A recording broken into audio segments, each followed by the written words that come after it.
Hello all. तो आज का हमारा टॉपिक है financial planning. Basically lots of people are confused in the topics that are given in this chapter, specially face value, market value, what is dividend, what is investment, what is rate of returns. तो आज हम थोड़ा सा इसका introduction ले लेते हैं, इसके बाद let us try some questions given in the text book. जो भी face value, market value, shares की हम बात करते हैं, this is basically about a company, एक जॉइंट स्टॉक कंपनी के बारे में होता है। तो पहले शुरुआत से शुरू करते हैं, जान लेते हैं कि ये फंडामेंटल इसका क्या होता है एग्जैक्टली। एक एग्जांपल से हम इसको अंडरस्टैंड करने की कोशिश करते हैं। चलो मान लिया जाए कि मेरे दिमाग में ऐसे एक आइडिया आ जाता है कि मैं कोई कंपनी स्टार्ट कर सकता हूं। लेट अस अज्यूम कि मुझे ऐसा लगा कि कोई पिकल का इंडस्ट्री है that we can start here in Mumbai। जब मैंने इसका फाइनेंशियल एनालिसिस किया तो मुझे पता चलता है कि इसके लिए मुझे ढेरों पैसे लग रहे हैं। लेट अस अज्यूम 100 करोड़, जो मेरे पास नहीं है। तो व्हाट आई डू इज, मेरे जितने भी क्लासेस के स्टूडेंट्स हैं, मैंने सभी से कहा कि देखिए मैं कंपनी स्टार्ट कर रहा हूं, पिकल का इंडस्ट्री होगा, जरूर बहुत बेनिफिट होगा, बहुत प्रॉफिट होगा, and whenever the profit comes हम सभी बांट कर ले लेंगे। अब बिकॉज मेरे अपने बच्चे हैं तो उन्होंने मुझ पर ट्रस्ट किया और सभी ने मुझे आकर पैसे दिए। जिस बच्चे ने जितने पैसे दिए, मैंने उस बेसिस पर उतने नंबर ऑफ एविडेंसेस, कुछ प्रूफ उनको दिया है कि लो, you have given me this much of amount for investment. तो ये जो सबूत मैंने उन्हें दिया है in return of their investment into my company और मे बी फ्यूचर कंपनी, तो ये जो एविडेंस है इसे कहते हैं शेयर्स। अब शेयर्स के डिफरेंट टाइप्स होते हैं, थोड़ा बहुत हमें इसको अंडरस्टैंड करना जरूरी है टू अंडरस्टैंड फाइनेंशियल प्लानिंग। के इस दुनिया में दो तरह के शेयर्स हैं। The first is equity shares, second is preference shares. अब जिस तरह से आपने मुझसे विदाउट क्वेश्चनिंग पैसे इन्वेस्ट करके शेयर्स लिए हैं, आपसे पैसे लेने के बाद then when I start calculating everything that I have got from you, मुझे पता चलता है कि I am still in deficit. मुझे 100 करोड़ के बदले सिर्फ 25 करोड़ मिला है। आई am still 75 crore short.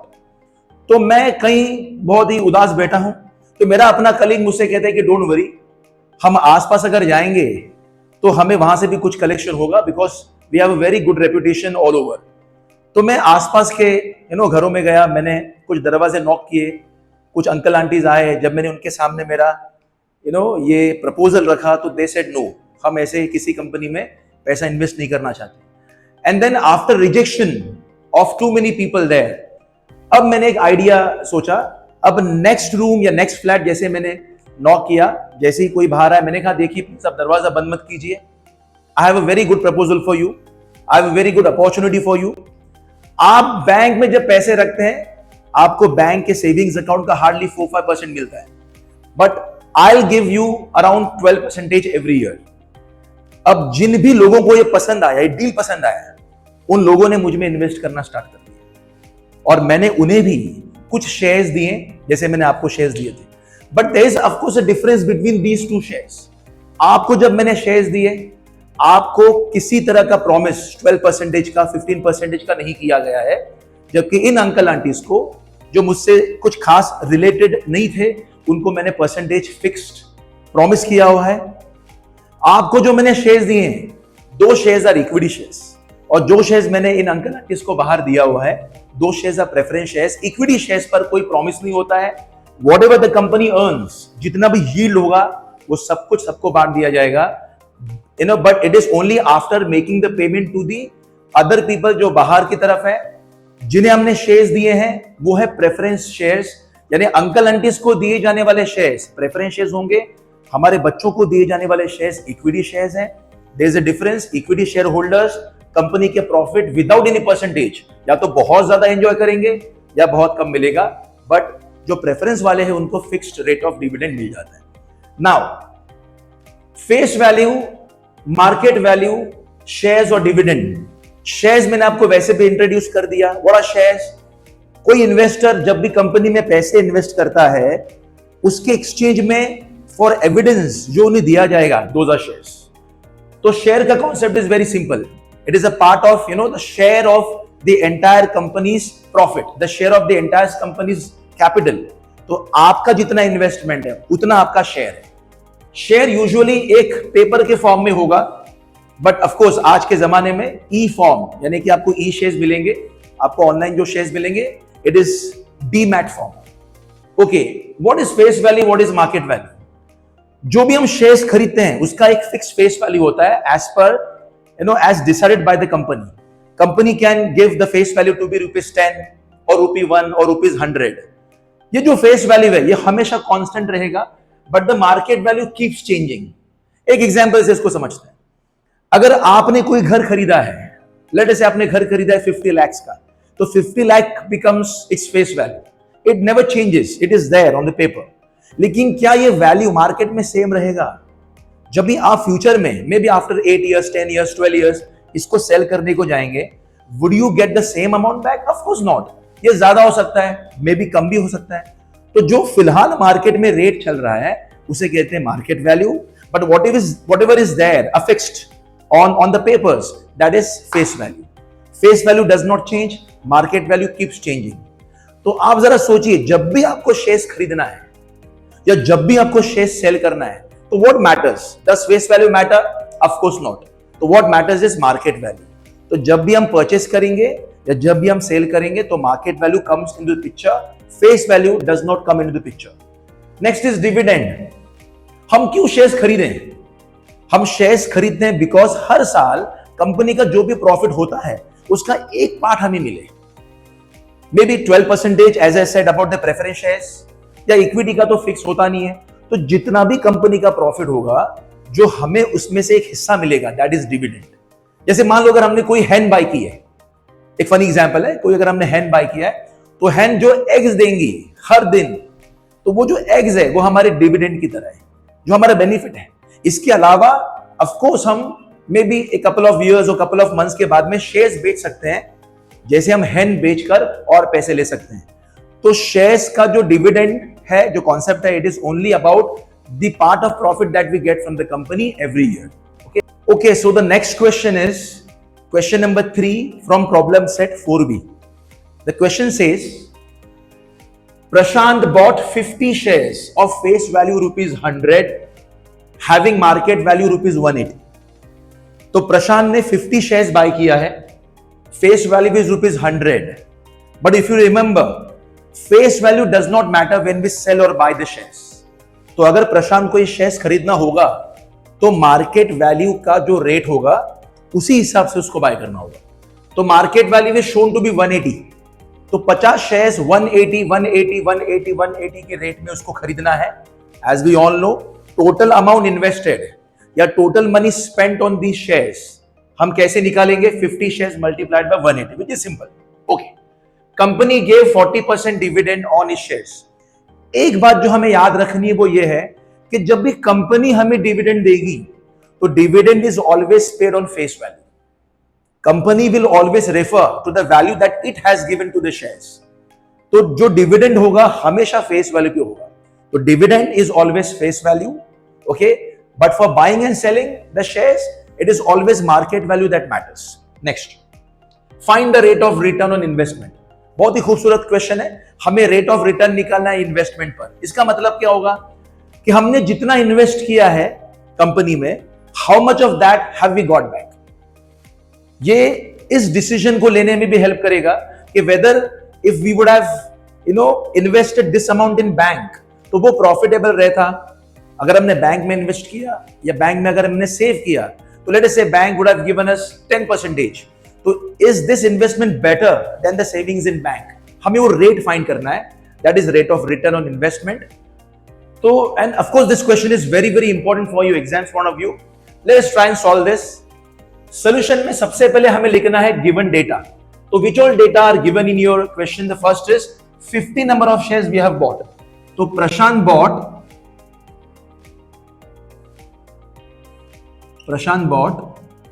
50 shares.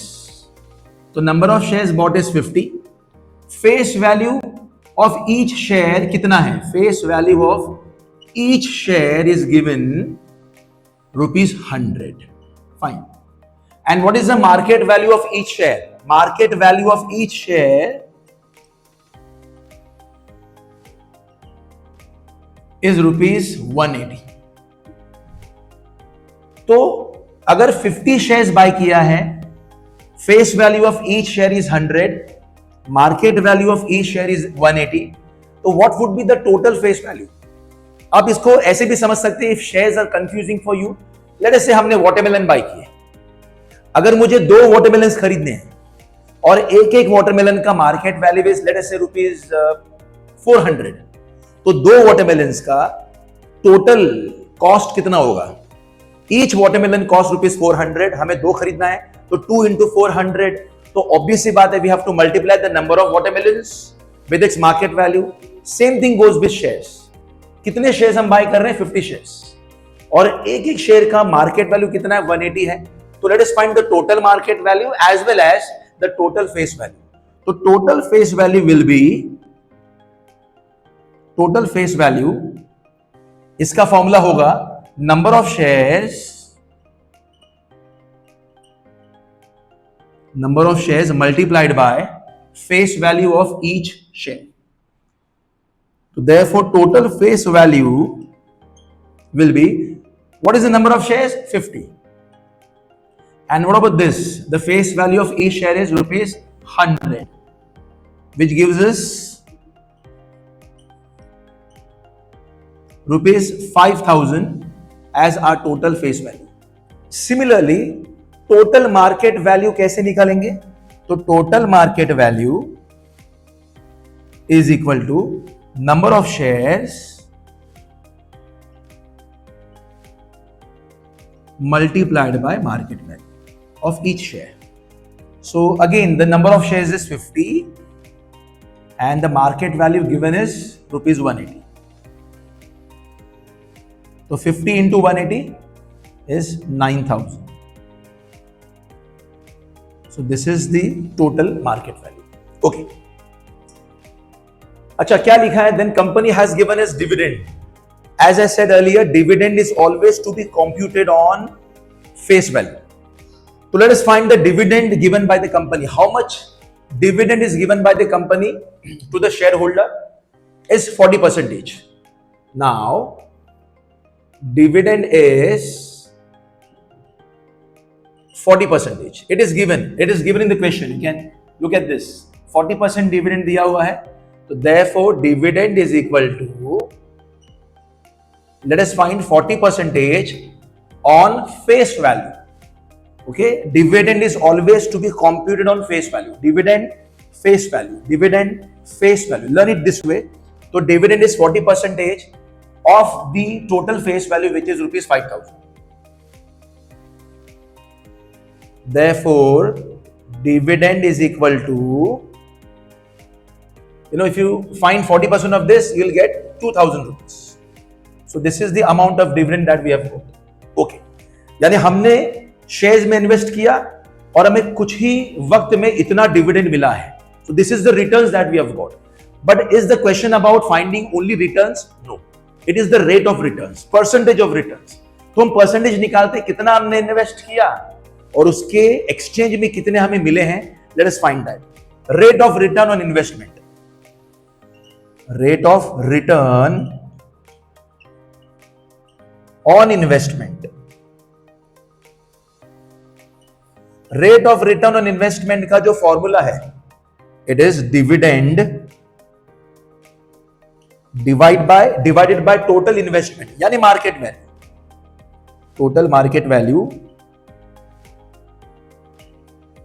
multiplied by 100. Since we are finding percentage, rate stands for percentage, we have multiplied this ratio with 100. You got to learn this formula. Rate of return on investment is always equal to dividend upon total market value multiplied by 100. So what is the dividend we have got here? It is ₹2,000. And how much is the total market value of these shares we have purchased? It is ₹9,000. Okay, multiplied by 100.